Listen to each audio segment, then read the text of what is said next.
This is Robert Harper with Virginia Farm Bureau's Grain Division. Thankful today, glad to bring you a Merchandiser Minute on a rainy Friday afternoon. It's April the 11th, 2025. At the end of an amazing week, I don't know how many words, adjectives, phrases, verbs even that we could use to describe this week from a perspective of the influences that are working on the futures part of cash prices for your hard work and even the basis part of cash prices for your hard work. Just an amazing week. I heard one broker this week who started trading in 1980 say he's seen nothing like this. This type of money flow, this type of money movement, these types of changing influences. Close seconds, the week of September the 11th, the early days of COVID and the early days of the war in Ukraine, but nothing like this week with the information that we've all processed and how money has moved around the world. Take a look at some of these outside influences. We've got the dollar futures index below 100, trading in the 99 range. That's very interesting. We've got crude oil now trading below $60 a barrel, and we'll wait and see what OPEC will say about that. We'll wait and see about what our government will say about that and if they want to fill the strategic reserve again. Gold at $3,222 an ounce and some change the last time I checked, making all-time highs today. In just a week where we saw, depending on which equity market, stock market index you're looking at, either the second or the third highest daily gains, with the Dow at just over 2,900 points one day this week on a daily gain. And of course, we've had big ranges even today with 1,000-point ranges. Amazing amounts of uncertainty in the world. And I think one of the things we're going to think about this week is a flip-flop in tariff policy. On Wednesday at midnight, we saw more tariffs go on in a big and bold way to countries all over the world. And by 1:15 or 1:20 or so, Wednesday afternoon, Eastern time, we saw those tariffs coming off in a way that President Trump called a pause. Markets reacted in a major way to that, to the upside. There's so much fear of unknown, so much fear of global recession. And one of the things I've been trying to teach myself about this week that we've seen and learned a lot about in the news are bonds, U.S. Treasury bonds, and they've been a big part of our economy as they back up our debt for many years. There was some issues at a bond auction on Tuesday this week. Read about that if you haven't already, and it seems like that was probably a big indicator in President Trump reversing his trade policy on tariffs when he said he wouldn't.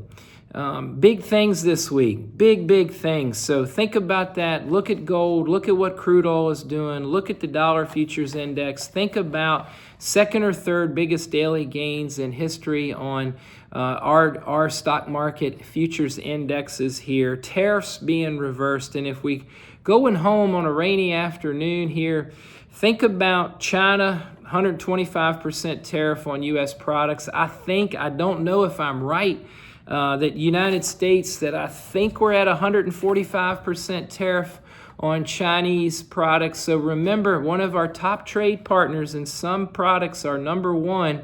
We've built an economy with China since 1972. That's another story. But essentially, going home on a rainy afternoon, trade is stopped with China. These tariffs are so high, it makes the products just not relatable in any way to consumers, importers, wholesalers, shippers, anything. So we're going to wait and see now. With the tables been set, we got to wait and see who's going to move first and say, let's sit down and talk. Very much of an isolationist week for China from our government's perspective. Saying all that, and there's plenty more, let's take a look at how the futures markets closed this week. Remarkable for the ag commodities that we trade. May corn up 30 cents on the week to close at $4.90. December corn, your new crop contract, up 17 cents for the week to close at $4.63. We see this inverted market again. We've been talking about over the phone and here for the last few weeks about the spread action between these futures contracts. What is it telling us? Let's look at beans. May beans, we lost 50 some cents a bushel last week. This week we gained 65 cents a bushel to close at 10.42. November beans, on the day with all these tariffs going in place between us and China, beans were up 41 cents a bushel to close at 10.25. Now, that contract had a low this week of 9.71. The May futures contract for beans had a low of 9.69 and closed today at 10.42 on the May, 10.25 November beans. Now, look, there's some really decent basis bids for soybeans. Not the best we've ever seen, but decent. If you have old crop beans, this is a gift. This is an opportunity. We had a gap in the chart from last week. We filled that gap this week. We're above it. Consider marketing. A lot of you all have priced old crop beans today. If you did, that's great. Let's watch and see what it'll do next week. If you haven't priced some old crop beans, let's talk on Monday. Look at what wheat did this week. May wheat up 26 cents for the week to close at 5.55. July wheat up 28 cents for the week at 5.70. Now, we all know we're way down here below $6 on those futures contracts, and we got a lot of work to do. This was a WASDE week, the World Ag Supply and Demand Report, crop production report related to South American production, but yesterday, we got numbers from National Ag Statistics and the World Ag Board. Let's take a look at what they said. Ending stocks for corn. What's going to be in the bin on August 31st? 1.4 billion bushels. That was down from March. That was very good for futures price. 1.7 billion last year. In the April report, 1.4 billion. The lower that ending stock number is, the better that is for price. Beans, also lower than the March report this year, 375 million bushels of leftovers when we get to August 31st is the guess. And wheat, significantly higher, 846 million bushels. A year ago, we were at 696.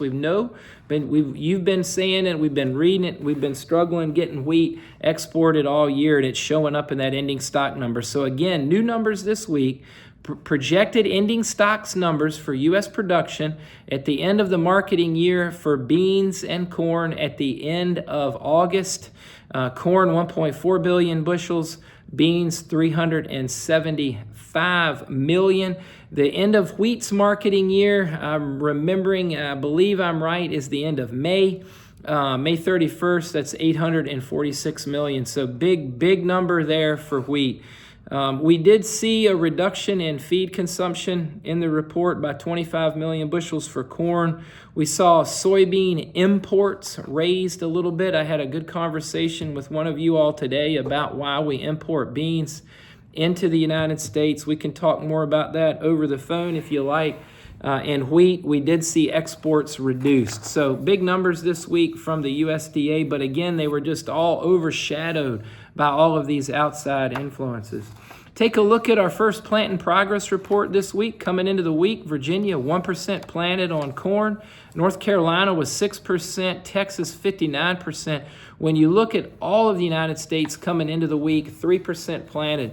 Remember, y'all said you were going to plant 5 million more acres of corn this year. The planters are going to start rolling in the eastern corn belt in the areas where the field conditions allow them next week, and even in some parts of the western corn belt. So look for more planting progress report, bigger acre numbers a week from Monday. And we got to make sure we're watching that because we know those numbers impact the futures price in a big way. Shipments this week, what we moved out of the country, amazing. Corn, 62 million bushels. That was double the Virginia corn crop last year.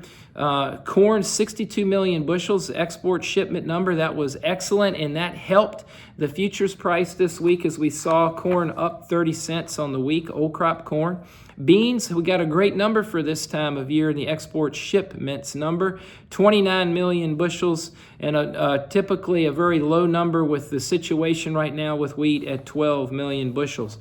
A lot written again this week about countries reaching out to the United States for independent trade deals. I mentioned it some last week, and we've talked over the phone about it, but I can't say enough about the potential between South Korea, Japan, Vietnam, and Taiwan. and how much corn they currently buy from us, the United States, and if they would switch and buy more of their corn needs from the United States, demand would be amazing. So that's why the corn speculator is long futures, is the demand story. When we think about sales, export sales this week, we saw a big corn sale to Spain. I don't quite understand some of the exemptions. We know last week on Liberation Wednesday, a week ago Wednesday, that Canada and Mexico were excluded. Spain was excluded. We've got a lot going on with the European Union. But Spain bought a bunch of corn from us this week. We also saw a flash sale today, Friday, of soybeans out of the Gulf to an unknown destination. Very interesting. Just remember, with these big sales of corn right now, that is why you're seeing the inversion, the 40-cent inversion a bushel. Look on your futures quote screen from the July to the September corn futures contract, and it has the look of a bull market when the futures board is upside down or inverted, the nearby month being higher than the deferred month. So take a look at that big inversion. Again, it's going back to how these spreads are trading, and it feels like it's all coming from big potential demand.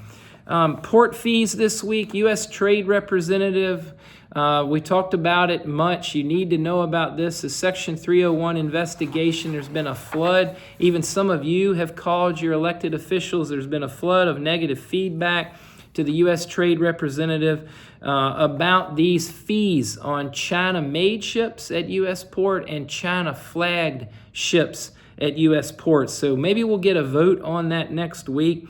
But we also saw this week President Trump sign an executive order to try to jumpstart the U.S. shipbuilding industry, not for military vessels. We do the best job in the world at that, and especially thanks to the good folks down in Newport News. But it was an executive order to jumpstart shipbuilding in the United States for commercial vessels to try to lessen the dominance of the Chinese in that area. The ethanol report this week, production down 4%, still just over 1 million barrels a day of production. Stocks up 1.6% to 27 million barrels.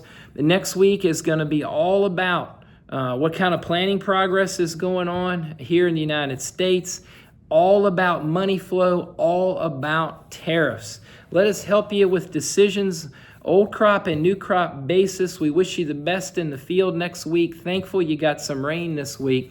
This is Robert at Virginia Farm Bureau's Grain Division.